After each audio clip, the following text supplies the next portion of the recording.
Bom dia, damos as boas-vindas a todos os presentes. Nós vamos dar início, britanicamente, às 10 horas, como previsto, à consulta pública sobre a APA da Serra do Guarani e a estrada turística do Guarani.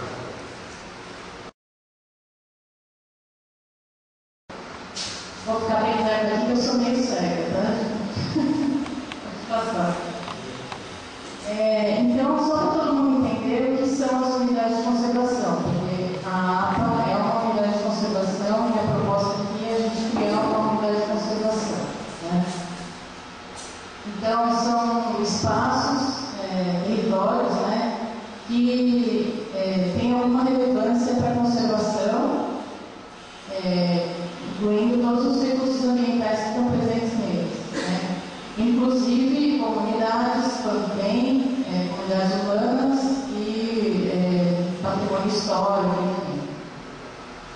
Eles têm a função de assegurar que a conservação desses habitats, né, desses ecossistemas, da fauna, da vegetação, e também de assegurar as populações que estão presentes nas comunidades que habitam aquele lugar o desenvolvimento sustentável. Então, são espaços que vão estar sujeitos a normas e regras especiais e também são legalmente criados. Então, acho que não está certo isso. Volta. Não é essa coisa.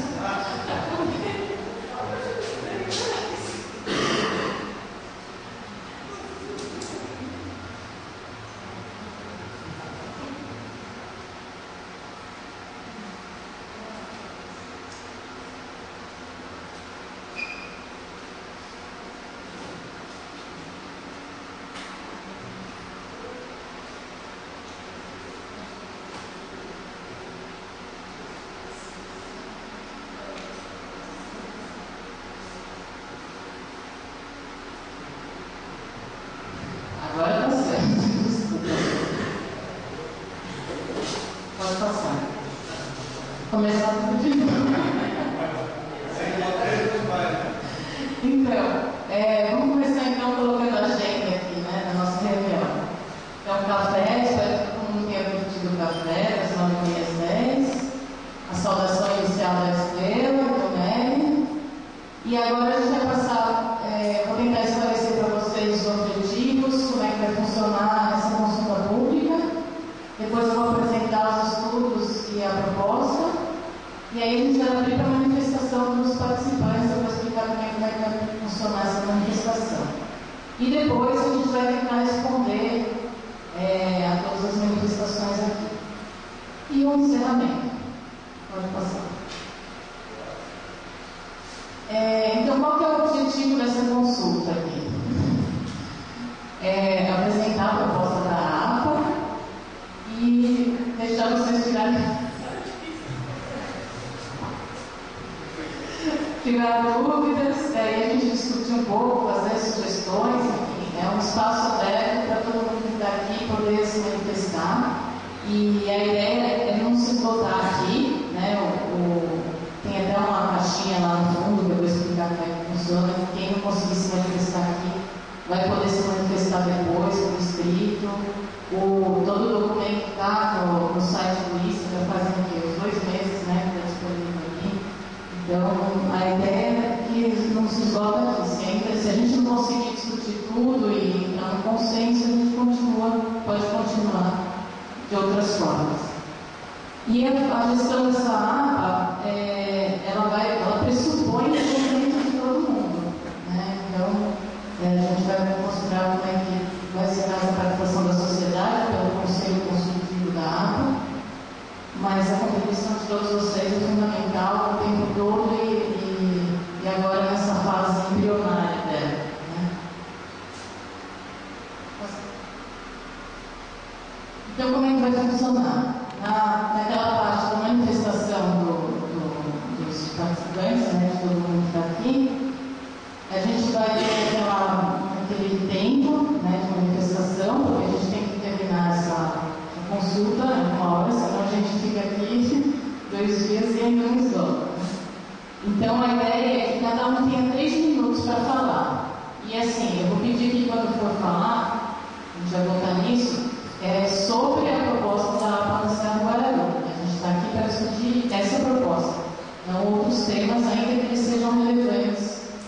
possam ser discutidos mais adiante na gestão da água.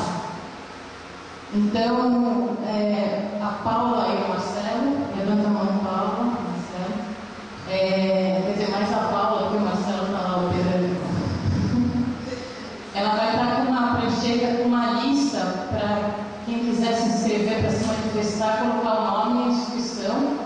Aí a gente vai, na hora de chamar, a gente vai chamando pelo nome dos inscritos. E a gente vai privilegiar a participação de um representante de cada entidade ou comunidade ou setor. Tá? Se não der tempo de todos os inscritos se falarem, a gente vai ter que privilegiar um ou outro. Depois disso, a gente vai ter uma rodada de respostas e comentários. Né? A gente vai ficar aqui, a Estrela, o Meg, eu, o Guilherme do CME vão ficar aqui para tentar responder os comentários de vocês. E além disso, tem a caixa de sugestões, dúvidas e comentários, tem uma caixinha lá na frente, com fichinhas. É o que eu falei. Quem não quiser se manifestar verbalmente, pode escrever lá sua dúvida, questão, e pôr na caixinha que a gente vai responder por e-mail ou por carta, ou enfim, publicar no site todas as respostas. Ou se não tiver tempo de fazer todos os comentários nos 3 minutos aqui, pode também escrever lá e colocar na caixinha. Para a gente é fundamental que vocês façam isso. Até para a gente acatar as sugestões, tentar fazer da melhor forma possível o documento final. Então, depois da consulta, a gente vai poder responder também por e-mail ou por carta, se você esgotar aqui. E para quem não pôde vir aqui também, e quiser depois se manifestar, pode ficar à vontade. Então, agora voltando, né? O que são unidades de conservação? São os espaços, então, com características naturais relevantes e que servem para preservar, então, esse patrimônio de vegetação, fauna, relevo, mar, tudo isso que está dentro, mais o patrimônio cultural, que também é importante, principalmente no caso de uma área. E qual é a vantagem de se criar uma unidade de conservação municipal? Uma das vantagens é evitar ou diminuir acidentes naturais, são os desabamentos, os enchentes. Por quê? Porque a unidade de conservação conserva esses locais que têm uma fragilidade que não são adequados à ocupação humana. Também possibilita a manutenção da qualidade do ar, do solo e da água. Né? O abastecimento municipal normalmente é feito vindo de áreas que estão em unidade de conservação ou que estão preservadas. Né? Então, também é uma outra vantagem. E também permite atividades relacionadas ao turismo, que, por sua vez, tendência a gerar emprego e renda de qualidade. Pode passar. Como é que funciona o processo de criação, então? Como é que a gente está fazendo o processo de criação dessa área? Começou há um tempo atrás, né, com uma proposta do ISA, junto com o CEMEA e a Prefeitura de Guarujá, e foi uma proposta aprovada por um edital do FUNBio, que é de proteção da Mata Atlântica, que era um edital para várias pessoas se inscreverem, várias entidades se inscreverem para criar unidades de conservação em seus municípios. Né? E foi contemplada nesse edital, essa proposta. Depois disso, o MERE apresentou no CONDEMA e deu um referendo no CONDEMA para prosseguir com os estudos da área. E aí a gente passou a realizar os estudos técnicos, né? Que contemplam caracterização biológica, meio físico e socioeconômico. Com base nesses estudos, a gente definiu uma categoria de unidade de conservação, no caso a APA, e uma proposta de limite preliminar. Aí a gente pegou essa proposta e apresentou para o CONDEMA, teve a consulta do CONDEMA, que foi aprovado no CONDEMA, e agora a gente está aqui realizando a consulta pública. Né?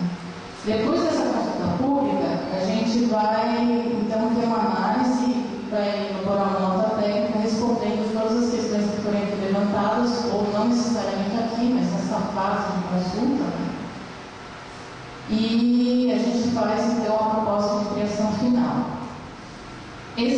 proposta de criação final vai para parecer técnico, com a minuta de criação da unidade de conservação, e vai para parecer jurídico da prefeitura, e quando o jurídico aprovar, aí a prefeita pode fazer o decreto e publicar. Então, quais são os estudos que a gente realizou para tentar chegar nessa proposta?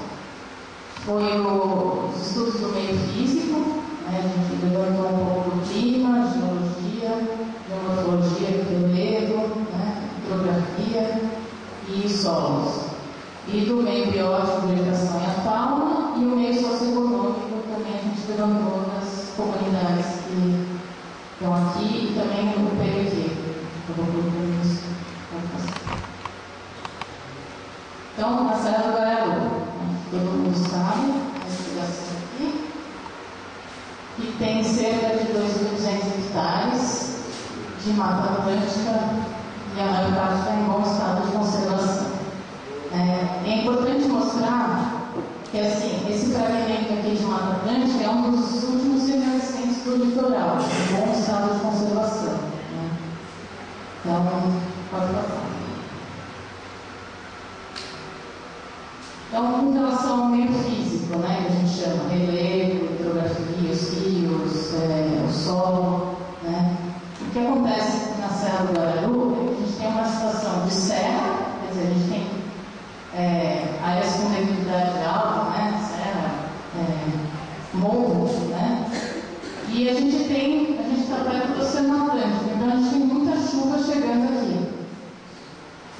E aí possibilita esse tipo de coisa, que não sei se dá para ver, né, de desbarrancar mesmo, nem sempre por conta de desmatamento, né, às vezes é uma coisa natural por conta da chuva mesmo, mas normalmente é por conta de desmatou, e aí o solo fica exposto e dá para a chuva pode desbarrancar.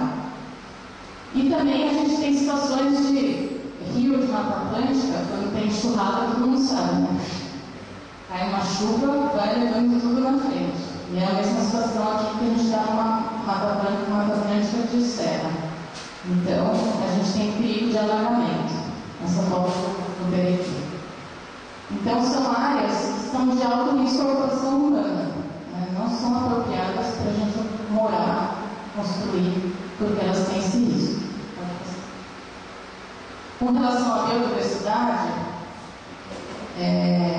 a gente tem, então, como eu falei, um fragmento grande de Mata Atlântica ainda bem conservado.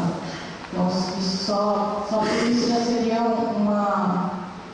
já teria importância a criação de uma unidade de conservação. Além disso, nos estudos a gente identificou 8 tipos de vegetação diferentes, né? E o que aumenta ainda mais a biodiversidade. Tem um bichinho aqui de biodiversidade. Então a gente tem mangue, tem vegetação de bostão, tem vegetação de encosta, restinga, ainda tem um pouco, estudo, enfim, tem 8 tipos de vegetação que são importantes para a biodiversidade, e é importante preservar um pouco de cada uma delas.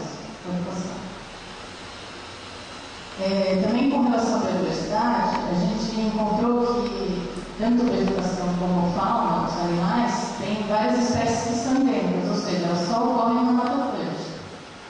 E também algumas ameaçadas de extinção. Além disso, a gente está falando de um fragmento que está isolado, porque a gente está numa ilha, né? Não dá para esquecer que a gente tem um canal de um lado e um mar do outro. E essas populações de vegetação e de fauna, principalmente, que ficam isoladas, elas acabam adquirindo certas especificidades que a gente fala. Elas são populações isoladas e que, às vezes, chegam até a virar outras espécies diferentes, quando a gente fala de pequenos animais. A gente também tem a proximidade com o estuário do Bertioga, que pega aquele mangue todo do canal, que é importante que tenha uma troca de fauna. A fauna ela migra, né, as aves, alguns mamíferos também, eles migram do mangue para a serra, para a mata, e aí é importante manter esse ingrediente, e o mangue é super importante como berçário, né, da espécie.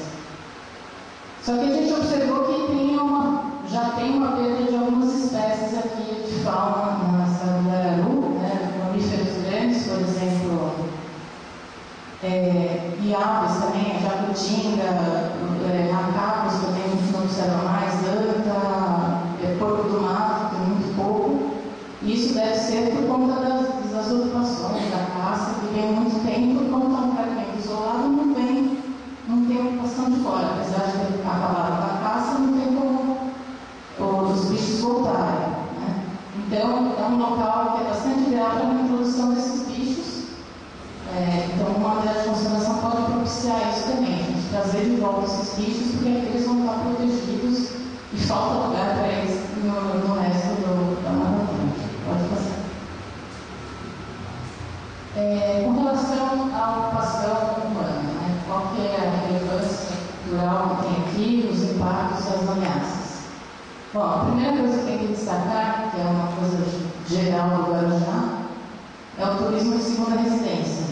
Ele tem uma alta sazonalidade, quer dizer, a gente tem picos de pessoas vindo para cá no verão, nos feriados, e o que acarreta é uma geração de trabalho sazonal também, muitas vezes sem necessidade de qualificação.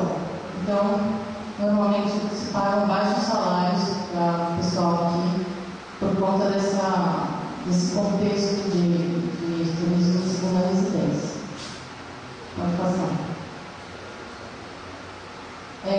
Como que se deu a ocupação, né, das pessoas aqui no estado do Paraná? Então, no final, em meados do século XVII, teve a construção do Forte de São Felipe. E aí, com eles, até se formou uma vila ali na Ponta da Maçã e tal. E depois, quando acabou essa fase da caça das baleias, se dissipou. E aí veio uma leva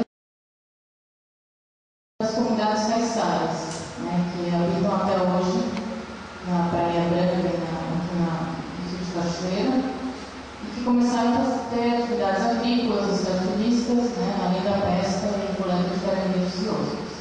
Mas nas últimas décadas, depois principalmente da pavimentação da rodovia, começou a ter implantação de loteamentos, grandes loteamentos e das marinas. Então hoje a ocupação é mais focada para essa parte do turismo mesmo. No Perequê, eu vou passar rápido, porque eu acho que todo mundo conhece, né? Também a comunidade começou com pescadores, imigrantes, e hoje a gente tem cerca de 10 mil moradores, só que apenas 400 estão cadastrados na comunidade de pesca. Né? Então hoje tem uma população grande no Perequê, mas poucos ainda pescam, né? A maioria trabalha fora, no Guarujá, pode passar. Não tem equipamento de esgoto doméstico, né? Então o esgoto vai esse aqui é o riozinho lá do Fundão, e tem o Rio do Peixe também, que é aquele da outra forma que o esgoto vai lá a céu aberto.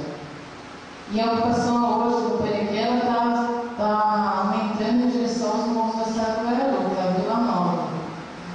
Aquela parte que eles chamam de Fundão, que sofre com a falta de saneamento e infraestrutura.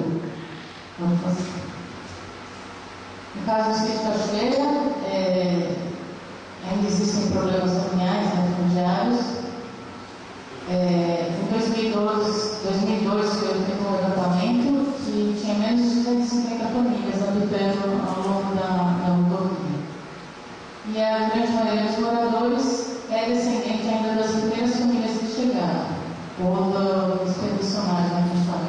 Foi deixando de morar e aí foi aumentando um pouco o número de famílias. O nível de escolaridade é baixo, tem muita reclamação de falta de policiamento em área de lazer. Também os bares que tem ao longo da rodovia acabam ocasionando acidentes frequentes, né, porque o pessoal acaba ocupando a rodovia e às vezes toma muito e aí volta para casa e acaba fazendo um acidente. E também não existe tratamento de esgoto no bar. No caso da Praia Aberta, o acesso para lá é pela trilha, só a pé. A comunidade é considerada tradicional, faz até parte do processo de tombamento da cidade do Guararu, pelo Condefat. A população atual é de cerca de 500 habitantes. E as atividades econômicas hoje, elas estão relacionadas ao turismo. Então, pequenos bares, restaurantes, campings, né? E é uma região que tem aumentado muito a procura por turismo, né? Chega a ter 5 mil turistas por dia durante o verão e até 1.000 dormem na praia. Então, com esse aumento de turismo, a infraestrutura também não acompanhou. Então, sofre um pouco com lixo, esgoto na casa. Tanto que o esgoto, a maior parte acaba indo lá para a lagoa, que é no Canto Grosso ali, né? E o lixo, a Associação de Moradores acabou dando um jeito de recolher e transportar até a balsa, do Bertioga para a destinação. Com relação à situação fundiária, então, a maior parte da cidade do Guararu, quase 40%, está nos lojamentos. Itaguaíba, Tijucupaba, Poranga e São Pedro. Então, a área, o grosso da cidade está ali. Além desses lojamentos, tem outras grandes propriedades, que às vezes não tem nem edificação. E os Sítio Cachoeira e algumas marinhas náuticas, a Ponta da Armação e a Prainha Branca, todos eles, no geral, necessitam de regularização fundiária. Pode passar. É importante ressaltar essa questão aqui dos aspectos históricos e culturais, né? A gente tem várias coisas importantes na cidade do Guararu, a Fortaleza de São Felipe, que alguns chamam de Forte São Luís, uma região super bonita e tem um valor histórico grande. Na Ponta da Armação também tem as ruínas da Ermida, de Santo Antônio, aqui. E tem a própria Armação das Baleias, que é nessa ponta aqui, que é onde eles chegavam com as baleias para fazer o beneficiamento do óleo da baleia. Né? Pode passar. O que existe hoje de atividade de conservação, projeto de atividade de conservação na região toda? Né? Aqui, essa parte vermelha aqui, é a área tombada da Serra do Guararu. E essa parte achurada aqui é a água marinha estadual. Ela pega um pedacinho aqui, né, da Serra do Guararu, e a gente tem ainda 2 RPPNs aqui dentro. Aí perto, no contexto maior, a gente tem o Parque Estadual da Serra do Mar e o Parque Estadual de Bertioga, da Restinga. Então, existe uma proximidade para a proteção da biodiversidade, isso é importante, né? Porque apesar de ter o isolamento do canal, ainda tem alguns remanescentes perto que podem fazer a troca. Mas no contexto do Guarujá, ela fica bem, só tem essa ponta mesmo, tem algumas coisas aqui de proteção, mas são fragmentos bem pequenos. Pode passar. Então, gente, o que é uma APA? Então, uma categoria de unidade de conservação que permite vários usos, né? Mas são usos controlados. Então, a princípio, atividade de interesse social, ambiental, turístico e paisagístico. E a finalidade da APA é ordenar a ocupação da área. Então, é ordenar aquele território, apesar de ela permitir esses usos, ela acaba ordenando e direcionando para onde nós vamos querer ir, né, com essa área. A gente quer permitir mais ocupação, aonde vai ser permitida essa ocupação, como vai ser essa ocupação. Então, a APA ela norteia essa questão. Então, quais são os objetivos? Proteger a diversidade biológica e cultural, disciplinar o processo de ocupação e assegurar a sustentabilidade do uso dos recursos naturais. Então, a gente não pode explorar os recursos naturais, a gente tem que saber usar de forma que dê para todos e para as futuras gerações. Não é isso que a gente fala de sustentabilidade. Próximo. E por que uma APA, né, na Serra do Guararu? Então, porque a Serra do Guararu ela tem uma área extensa em bom estado de conservação e existe a necessidade de disciplinar a ocupação humana, que já existe no local. Então, a indicação tem que ser uma APA, a categoria mais